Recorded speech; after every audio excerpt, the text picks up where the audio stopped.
தெருவுக்கு தெரு இருக்கும் பெட்டிக்கடைகளை பொறியாக வைத்து பிரபல சிகரெட் தயாரிப்பு நிறுவனங்களிடமிருந்து 200 கோடி ரூபாய் அளவுக்கு திமுக தேர்தல் உண்டியல் குலுக்கி கல்லா கட்டியிருப்பது தற்போது அம்பலத்திற்கு வந்துள்ளது.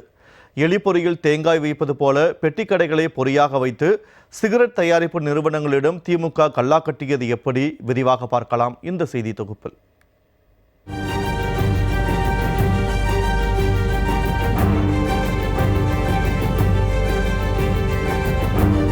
தேர்தல் வந்தாலே சின்ராச கையிலேயே பிடிக்க முடியாது என்ற ரேஞ்சுக்கு கோவில் கட்ட வரி கேட்டு வீட்டு கதவை தட்டும் வடிவேலுவின் நகைச்சுவை காட்சி போல 2026 தேர்தல் செலவுக்கு காசு கேட்டு பிரபல நிறுவனங்களை குறிவைத்து உண்டியல் குலுக்க தொடங்கியிருக்கிறது திமுக.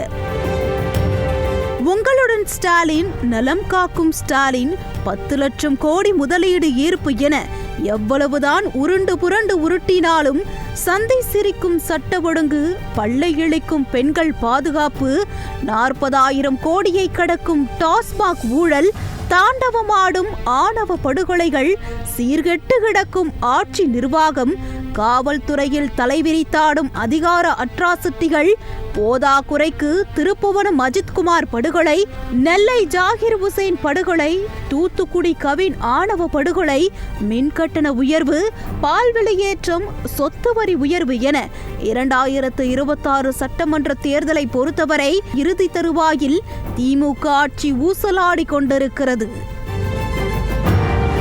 2021 சட்டமன்ற தேர்தலில் நீட் தேர்வு ரத்து செய்வதற்கான ரகசியம் எங்களுக்கு மட்டுமே தெரியும். நகைக்கடன், கல்வி கடன் தள்ளுபடி, மாதந்தோறும் மின்கட்டணம் கணக்கீடு, பெட்ரோல் விலை 5 ரூபாயும் டீசல் விலை 4 ரூபாயும் குறைக்கப்படும் என திமுக அள்ளி வீசிய வாக்குறுதிகளில் தற்போதைய நிலை மக்களுக்கு நன்கு பரிச்சயம்.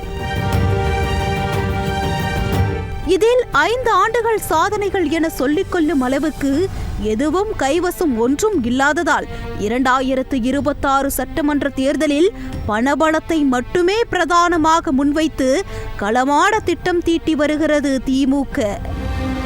இதற்காக பெரு நிறுவனங்களை குறிவைத்து உண்டியல் குலுக்கி கல்லா கட்ட தொடங்கியிருக்கிறது திமுக. அதாவது பள்ளி கல்லூரிகள் அருகே 100 மீட்டர் தூரத்திற்குள் உள்ள பொட்டி கடைகளில் சிகரெட், பீடி போன்ற புகையிலை பொருட்களை விற்பனை செய்ய தடை விதிக்கப்பட்டுள்ளதோடு புகையிலை பொருட்கள் விற்பனை செய்வதற்கு தனி உரிமம் பெற வேண்டியதும் அவசியமாக்கப்பட்டுள்ளது. இவை அனைத்தையும் கண்காணிக்க வேண்டியது அரசின் கடமை என்ற நிலையில் திமுக ஆட்சியிலோ டீ கடையில் கூட சிகரெட் விற்பனை செய்யும் நிலைதான் கடந்த 4 ஆண்டுகளாக நீடித்து வருகிறது. இதற்காக பெட்டி கடைகள் தோறும் திமுகவின் வட்டச் செயலாளர் முதல் முதன்மை மேலிடம் வரை கமிஷன் கட்டிங் வசூலிக்கப்பட்டு பீடி சிகரெட் விற்பனை படுஜோராக நடைபெற்று வந்தது.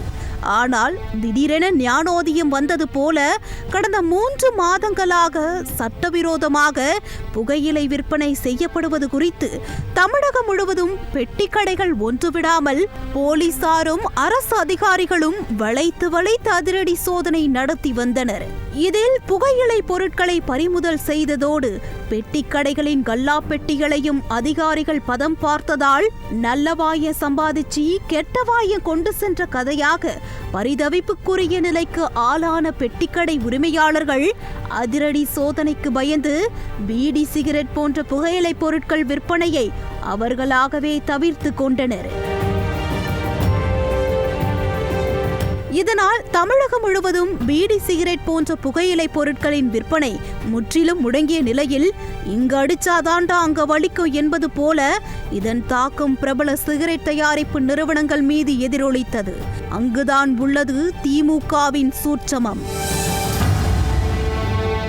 லட்டுல வச்சன்னு நினைச்சியா தாஸ், நட்டுல வச்ச மூமெண்ட் போல இந்த அதிரடி சோதனைகள் பெட்டிக்கடைகளுக்கான கட்டம் அல்ல, அது சிகரெட் தயாரிப்பு நிறுவனங்களுக்கானது என்பதுதான் ட்விஸ்டே.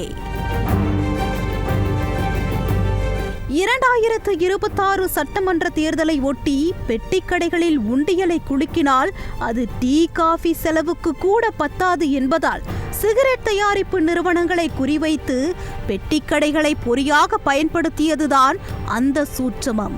பிறகென்ன, பிரபல சிகரெட் தயாரிப்பு நிறுவனங்கள் சார்பில் திமுகவின் தேர்தல் உண்டியலில் 200 கோடி ரூபாய் கப்பம் கட்டப்பட்டதாக கூறப்படுகிறது. இதையடுத்தே பெட்டிக்கடைகளில் நடத்தப்பட்டு வந்த அதிரடி சோதனைகள் கடந்த 1 வார காலமாக அப்ரூட்டாக நிறுத்தப்பட்டுள்ளது. ஆனால் என்னதான் உண்டியலை குலுக்கி சட்டமன்ற தேர்தலை சந்தித்தாலும் நோ கமெண்ட், சிம்பிளி வேஸ்ட் என்பதுதான் ரியாலிட்டியாக உள்ளது.